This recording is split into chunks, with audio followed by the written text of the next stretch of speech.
Good morning. Good morning. My name is Joe Tamel, principal of Southwick Regional School. On behalf of Superintendent Willard and the entire Southwick Regional School community, welcome back to the state champions of 1977.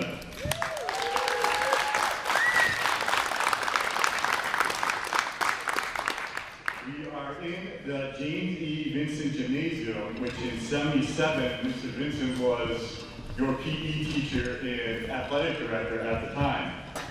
Also in '77, the school was only 6 years old. The building was built in '71. I believe the high school was down where Powder Mill currently is.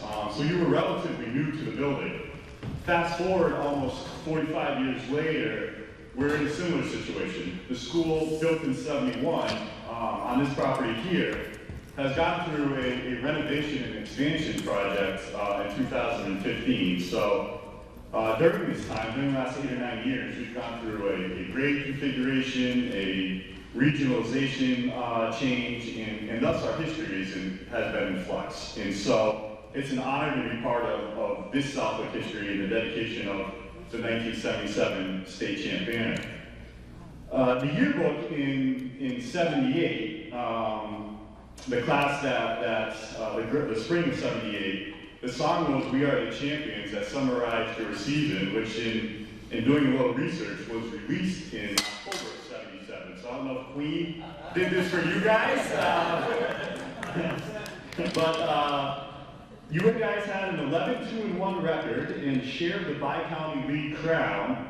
Your overall record stood at 13-2-1, and then you went into the tournament winning 4 games with a Western Mass Division II championship at Springfield College at the time, I believe it was.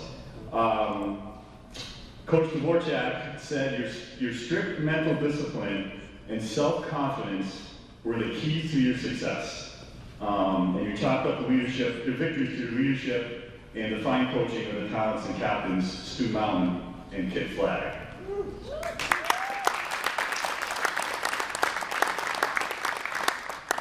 So, on behalf of our community again, a long overdue congratulations and welcome back. And at this time, we're going to turn it over to Mr. Rankin. Thank you all for being here.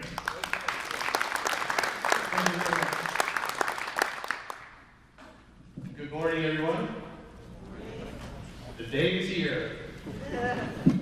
45 years ago, last night, you became the 1977 Massachusetts State Division II soccer champions, our Southwick Braves.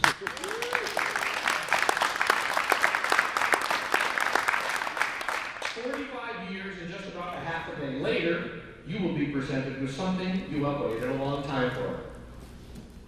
How have we arrived at this day? First, you had to win some soccer games. The finale being a win against, and I will quote from Mike Hogan in the Springfield Daily News, not so saintly St. Mary's. A little over 10 years ago, Lee Hazeltine started an effort to get this banner raised up to the wall. He used funds raised from a Dick Atkinson 5K to purchase the banner, but it wasn't raised. So last winter, I was up here doing basketball, and I was looking at the wall, and here's this plaque up here that says State Champions on it. So the journalist in me, I had got to find out what the deal is here. So I emailed the MIAA, which now is the Governing Board of High School Sports.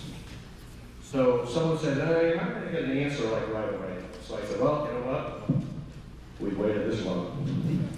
So I'm going to read you what I sent to them and their response. And I sent a picture of that plaque with this email. And it said, hello, I am hopeful someone can give me some information. I have attached a photo of a plaque that hangs in our local school in Southwick. In November of 1977, Southwick beat St. Mary's of Worcester, I believe was the opponent, 1-0 at Springfield College. No more games after this one. So, does this state title warrant a banner? There isn't one at the present. Any information would be very helpful. Thank you in advance for any insight. And I did put, so I put my name, and I am on the Historical Commission in town, so to add a little zing to my letter, I did put under it Southwick Historical Commission. And I said that at 3:48 on February 1st, a Tuesday, and at the next day, February 1st, no, wait, but I sent it on February 1st. Where is their response? Came back at 8:08 the next morning. And it said, "Hi, Mark. That award is from the Massachusetts School Principals Association, which was the precursor to the MSSAA and the MIAA. We have no information regarding anything from that time. It would appear, by the language, that it was a state championship from that association. And it was just signed, the MIA was underneath. So, fast forward to, so the principal, everyone okayed it, was good to go. Mary and George came along this fall. I saw him, and I introduced myself to him, and we started talking. And he said, "We're going to get this done." And I said, "Yes." He said, "We're going to do it like." They said, "Yes." So that's how we arrived here. And then I want to thank some people. First of all, let me just read so I don't forget anybody. First of all, Brent's wife and his mother.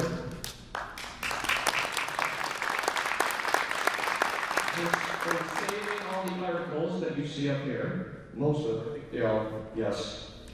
I want to thank. They're all about Brent. Steve Rosinski Photography is out here, and I see Dave Pierce out here, and Channel 22 for coming along. And thank you very much, Miriam. You have been so instrumental in this. So, in the school. Thank you. I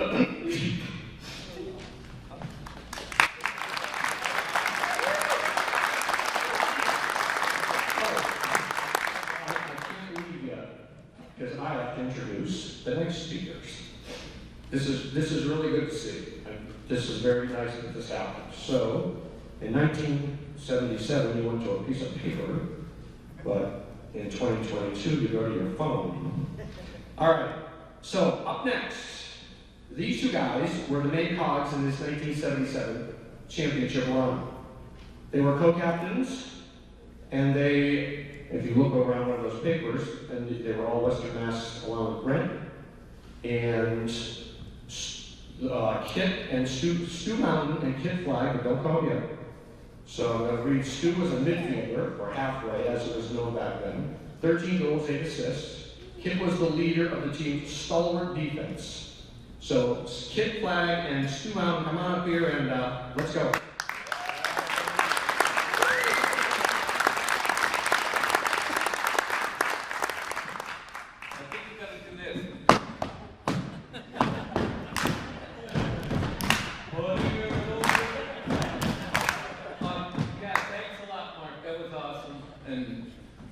Everyone who helped put this together, I think I found out about it 2 days ago.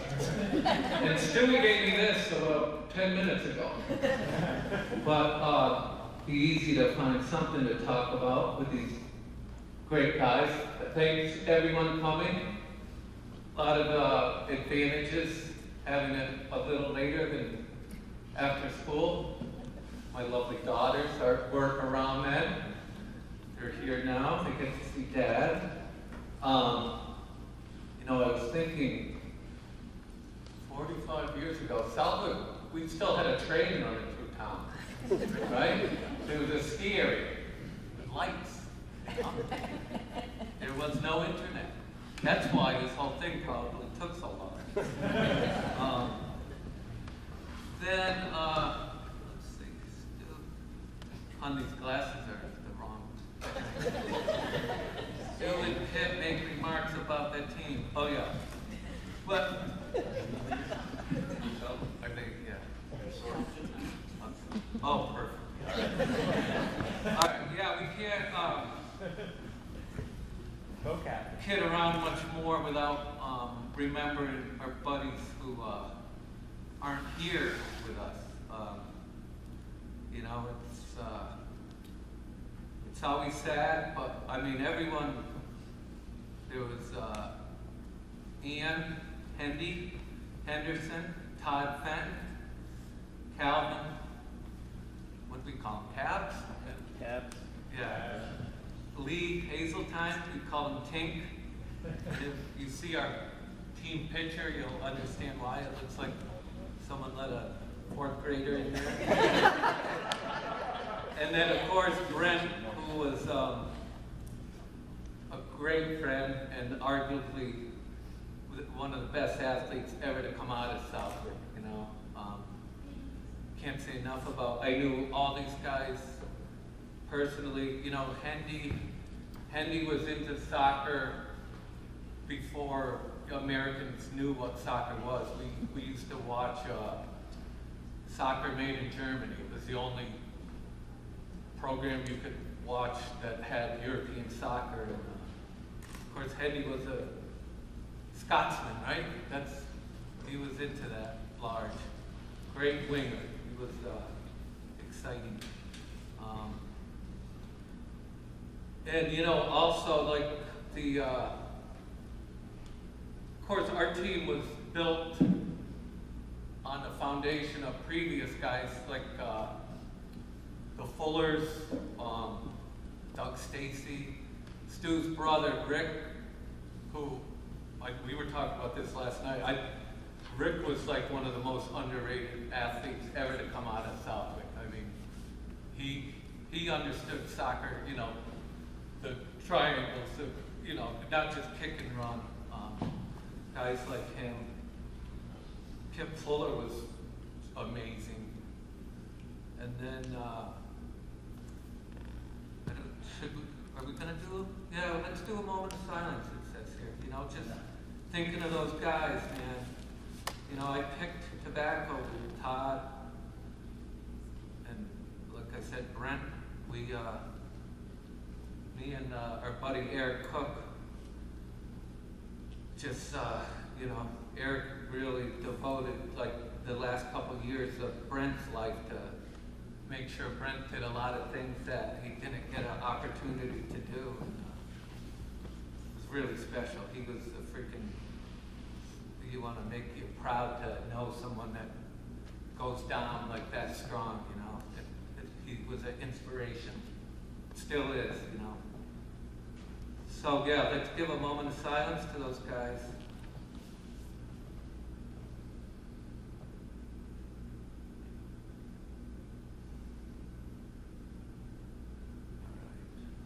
Oh, now, Stu and Kit announced team members on, okay, so are we gonna talk about them or just announce them? Oh, come on. Well, Jeff Cook, we called him Big, kind of self-explanatory. It was the 70s, of course, you know, we had a smoking area. Big was, if anyone knows much about soccer, your goalie is usually the crazy person. And he certainly was. I remember one game, you know, I was a sweeper, so we were tight, and you know, he called me off for the ball to run and get it, and he just headed it. What are you doing? I thought it was hilarious. He was living around here. He just moved on. He's in Virginia Yeah, Beach. watch out. He comes around. He lived in my neighborhood. It's like, Jeff, I'll give you a ride home. He goes, oh, I drive better than I walk. It's like, okay. And then Brian Johnson, where is he? He's down in Richmond, Virginia. Virginia? What's Yeah. going on down there? For lovers. Team back. Yeah, Brian, great guy, Chuck's old neighbor. Forgot to mention Brian's brother, Tarts. Marty Tarts. Tarts. Is that what we call him? Great athlete. One of the, you know, was he with Rick? A couple years old, right? Yeah, I mean, you know, played the real soccer before people even knew about it. I came from Enfield in 4th grade, and I never heard of Southwick. When I found out Southwick didn't have football, it was like, what is Southwick? But and then we were talking last night. We didn't even play soccer until seventh grade. Now kids are burnt out by that. It's crazy, but it's all good. I mean, when Casey played, we went to a couple of games, and the level was definitely. We would have beat Casey's team at 12-year-olds. Yeah, and then Randy Kimball, Humble Cumble. He was one of our wingers. He's pretty lazy, actually. He's one of those guys, the typical lineman. You chip the ball in the net. You make one good thing. If you're a defender, you make one bad move and you go. Randy had the magic going. He scored, 4 or 5 goals in the playoffs, and it was a team effort. Jim McChesney, he was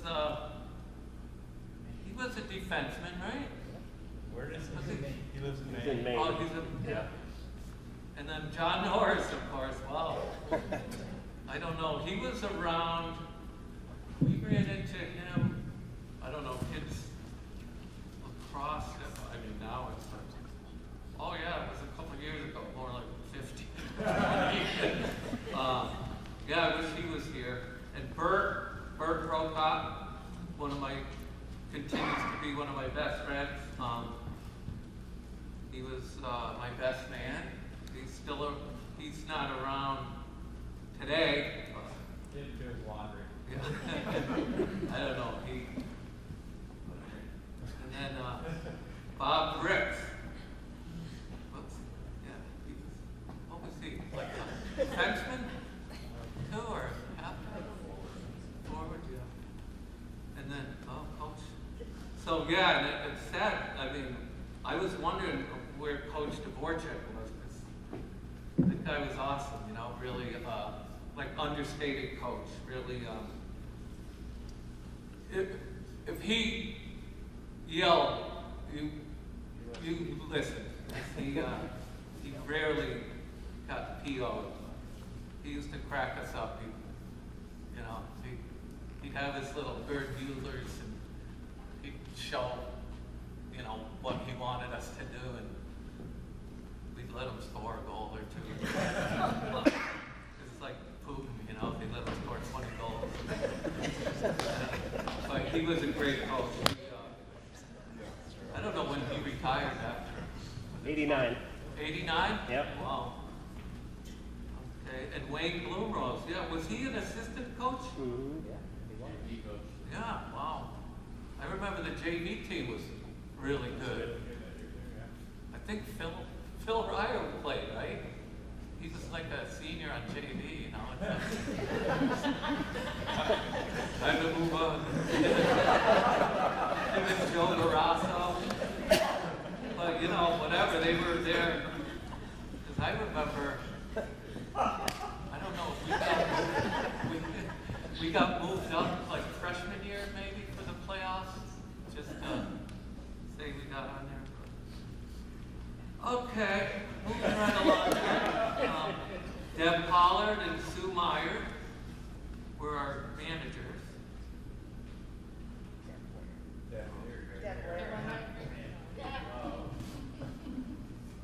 Oh. Yeah, we talked about it. The juniors, don't forget the juniors. We had John English. All right. He was, were you like, oh, I do. Yeah, now you're into the list of everybody who's here, so. So I don't have to talk about that? Exactly. Okay. You should, though, because you're on a roll. Yeah, Ron Hall just had his knee replaced. I had mine done like 10 years ago. Better than ever.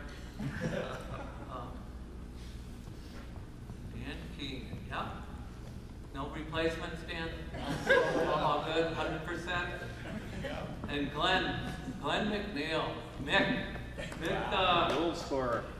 Mick was a sublime player, you know, him and Hendy, well, they were kind of neighbors, right? Yeah. You guys really, you understood soccer. You watched soccer made in Germany. I'm sure. Remember it started with that saxophone all the time?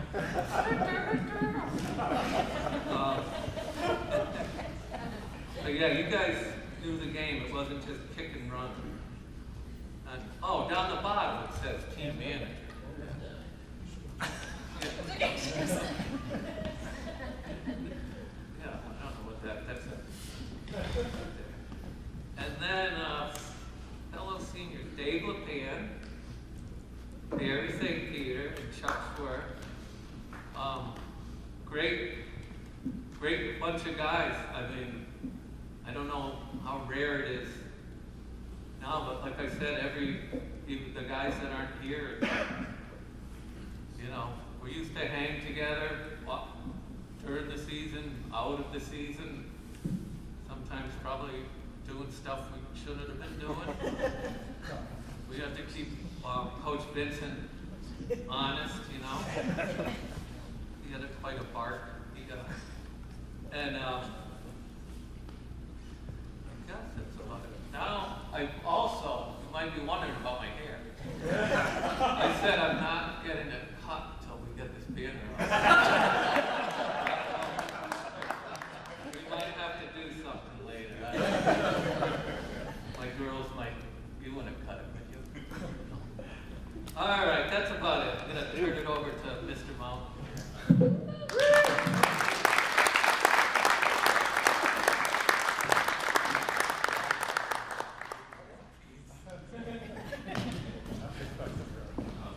Great job, Ted. Thank you. I can't really quite follow the same comedy routine. I'll do my best. Anyway, it's really great to be in this gym for this great occasion. So, good afternoon. I'm Stu Mountain, as you know. Thanks so much for being here and for everyone who made the celebration of our 1977 state championship soccer team a reality. Thanks for giving us the opportunity to reflect on what a fun and meaningful time this was in our lives. And it really was a magical time. 1977 was a long time ago, 45 years to be exact. Jimmy Carter was the president. Apple Computer was incorporated. Fleetwood Mac's Rumors was the top album. The first Star Wars movie was released. And the Southwick Rams won a state championship.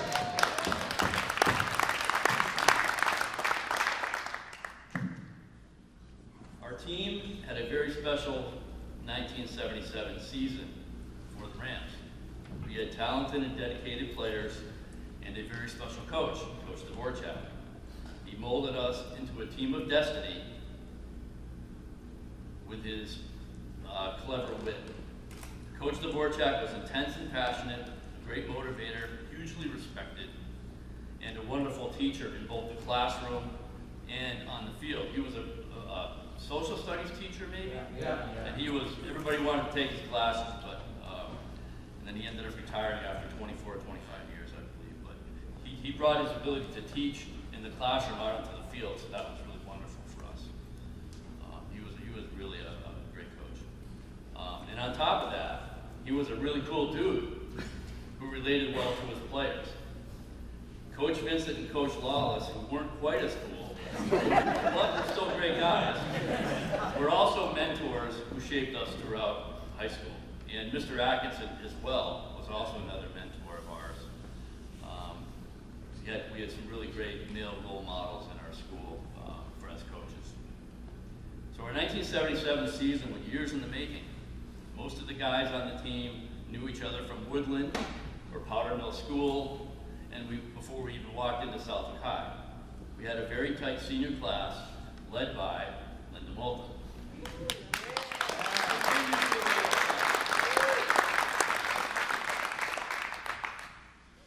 We played in the age before travel teams and premier teams, and I think we did start playing sort of organized soccer 7th, 8th grade, which is unheard of today.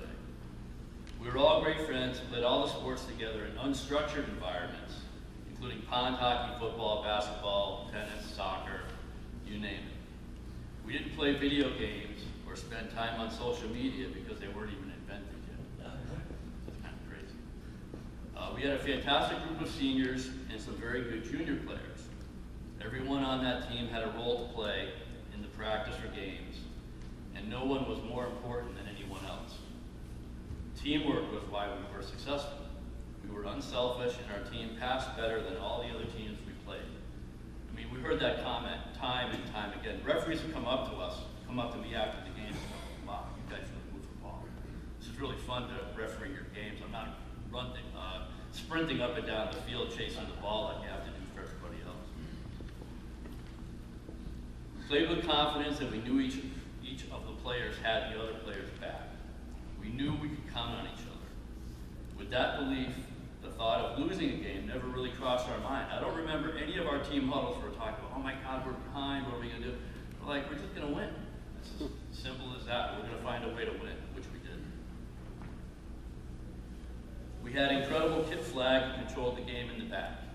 Kit was just a horseback. And he really was amazing. He could have played anywhere on the field, but he unselfishly played sweeper. We had cerebral Dave Lupan as an outside back. He was tough to get by, and really, the guys in the back were able to make passes up to the midfields, to the forwards, and it really made a cohesive group. We had John Norris in the back. He was also really tough and good. And then at the top of the diamond, we had Brian Johnson, who orchestrated sort of the attack and was really a wonderful stopper back. Then our forward group, led by the courageous and talented Brent Davidson, opportunistic Lee Hazeltine. I mean, Lee Hazeltine scored probably 5 goals off his face. It just happened, like the goalie would punt the ball off his face. We had crafty Glenn McNeil, who honestly was probably the most intuitive player we had. He just seemed to know what to do all the time. He was really wise beyond his years, soccer-wise and personally. We had the clever Ian Henderson, and Ian was just a character. He was very, very reliable on left wing. And we had Dandy Randy Kimball on the right wing. And he was lazy, but he scored a lot of goals. He scored real big goals for us too. And our forwards were so good; they were constantly. We kind of believed that good defense was good offense, so we just pinned the other team in constantly. We were a very fast team, and they couldn't even get the ball past midfield half the time. My midfield partner, the dependable Chuck Stewart, was tireless and controlled the midfield. And Chuck had this penchant for hitting crossbars. Did you ever score a goal? Sorry. A lot of crossbars. A lot of crossbars. But he was really like I played a forward midfield, and he like attacking mid. He played defensive mid. And we really worked well together.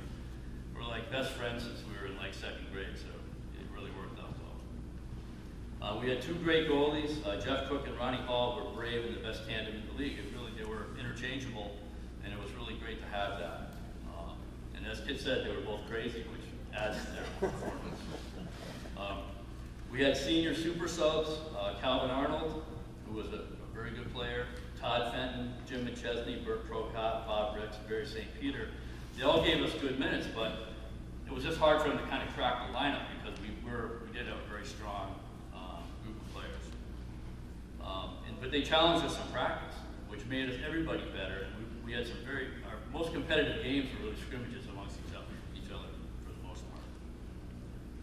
And those guys would have started on a lot of teams. We had some very strong juniors, John English, Danny Keenan. They were both intelligent and skilled players. And then we had Ron in net, and then we had Glenn at the forward line. And those guys I think they learned from us, but they also grew on their own, and they actually anchored the team the following year to be in the Western Mass Finals. So it wasn't just a one and done season. They really continued the kind of legacy the next year. So anyway, we were undefeated in our last 15 games. The tournament was our World Cup, just very coincidental that the World Cup is happening now. I'm not sure which team we would be. If we beat France, I don't think we would be, we were definitely not the underdog, but so we would have been one of the favorites in the We didn't get a chance to play Eastern Mass that year due to a referee strike or something. So we had to settle for being the Western Mass and Central Mass champions. It's a good thing Eastern Mass didn't play us because we would whip them too. I have no doubt. Before us, before our team, Southwick had legendary and very talented teams, but they just couldn't win the tournament. You know, so there's actually articles in the paper that talks about how Southwick was sort of a bunch of chokers almost to an extent. But they had a lot of talent, some of those teams. Kippy Fuller, Jeff Fuller, my brother. But they just couldn't win a big game, but we did. We broke that long drought for Southwick in winning championships. Our group of seniors won the Bi-County League that year in soccer, basketball, and in baseball. So,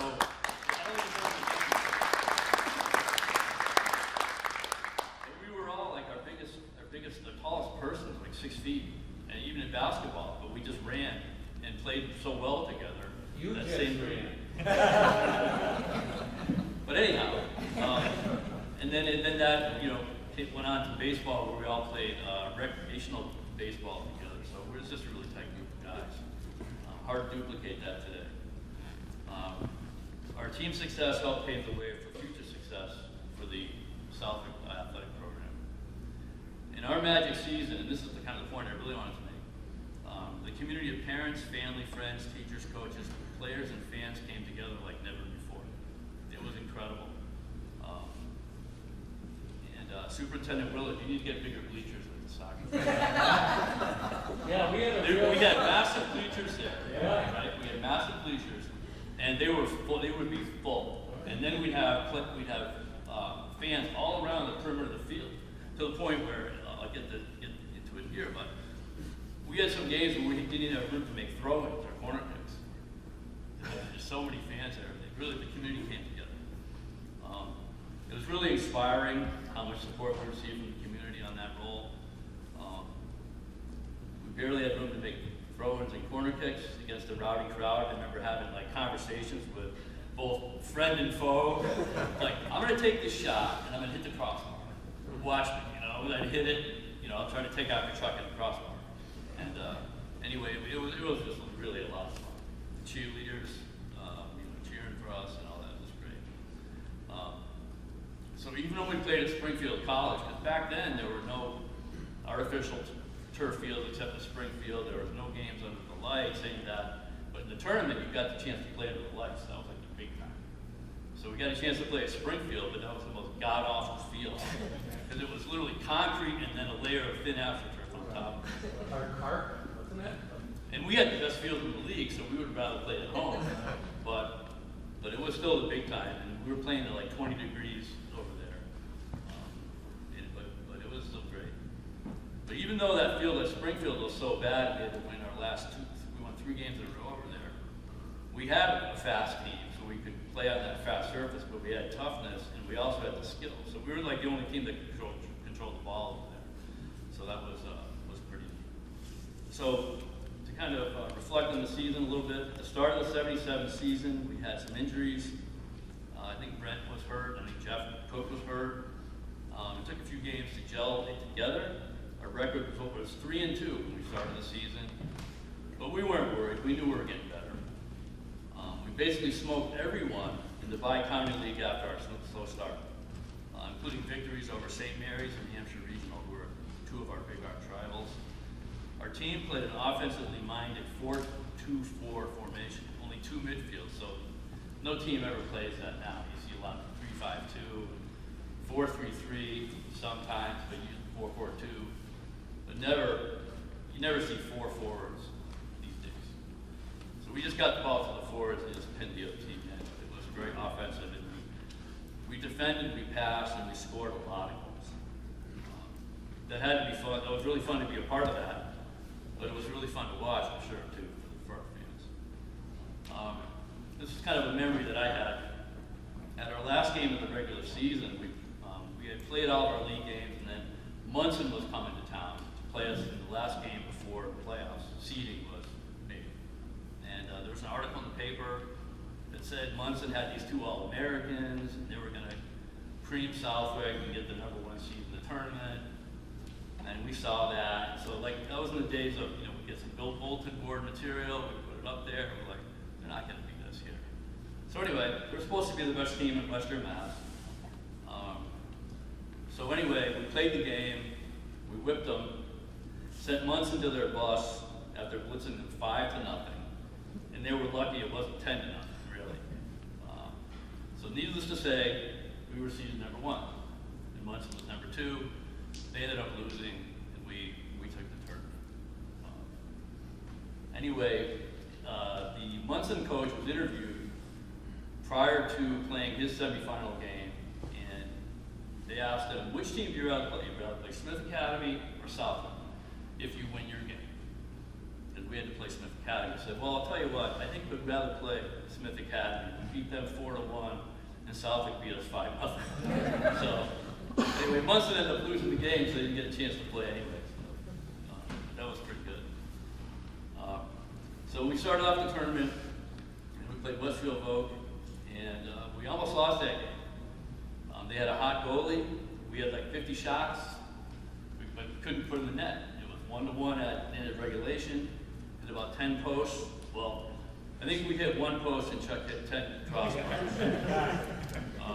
But anyway, we just kept hitting posts, and we almost lost that game. And Marion could relate on soccer. I mean, you got to get the ball in the net. We couldn't get the ball in the net, and we were actually kind of panicking about that. We can't lose this game. And as it turned out, we went to overtime and double overtime, and then penalty kicks, and all 5 of our guys hit the corners on their shots, and we won the game, and went on to win the next 3 games in the tournament, the champs. So we actually beat Hampshire Regional in the final, which was good.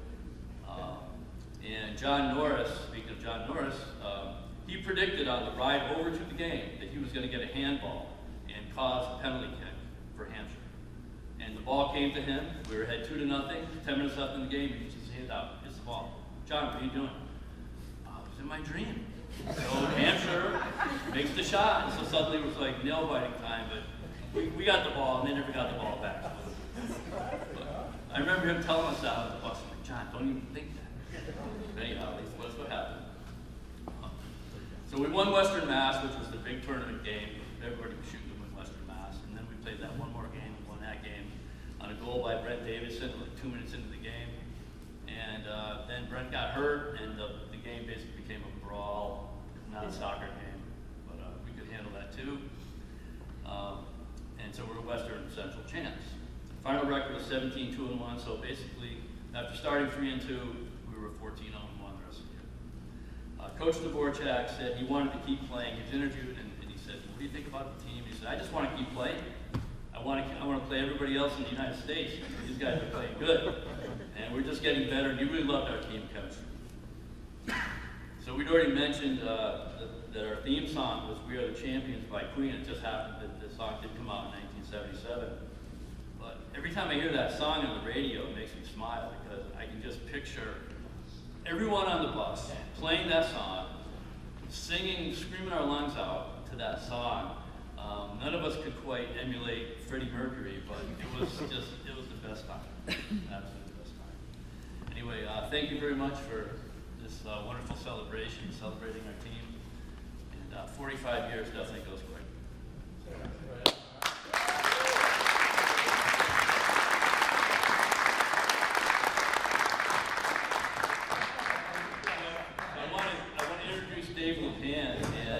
Dave's down in Virginia, and for those of you who don't know, Dave has had a very distinguished military career. He's done a lot of communications and relations, and in addition to his military duties. And he and Mark worked diligently on getting this together, and Dave must have sent out 150 emails to get it right. And we really appreciate it, and thank you very much.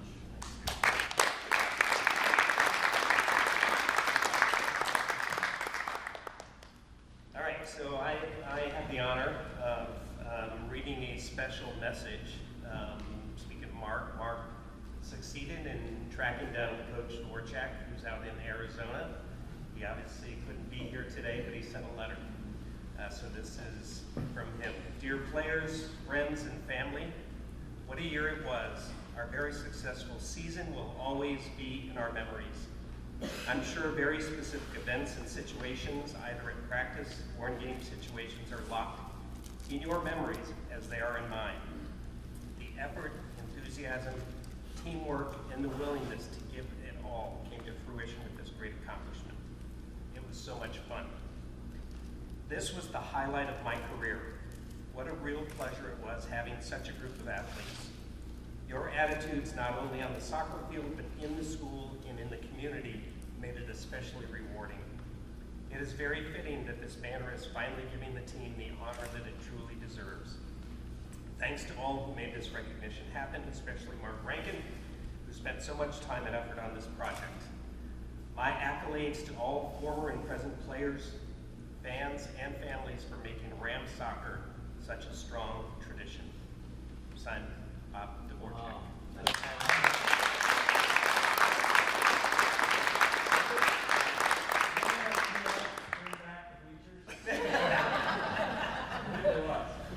Yeah. All right. So, Are we getting our checks now? No, it is time for principal superintendent, time to present. Yeah. This is very exciting for me. My daughter actually was coached by Mary and George in soccer, so it feels like I'm the right person to finally be handing you the state banner. So can I have the co-captains, Mr. Flagg and Mr. Mountain, please come up here. Oh, I love practice. It is my honor to finally present the state champion 1977 banner to your soccer team. Congratulations.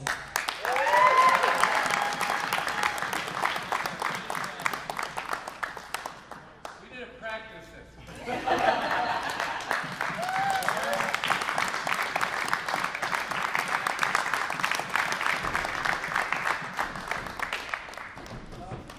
Hey, it's not all faded like all the others.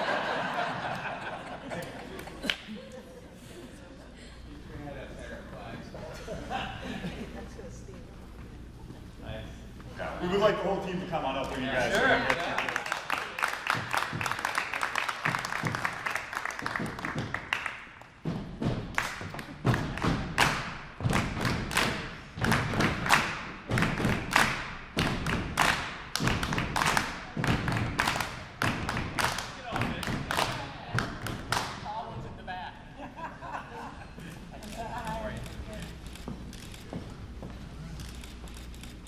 Oh, the paparazzi's killing me.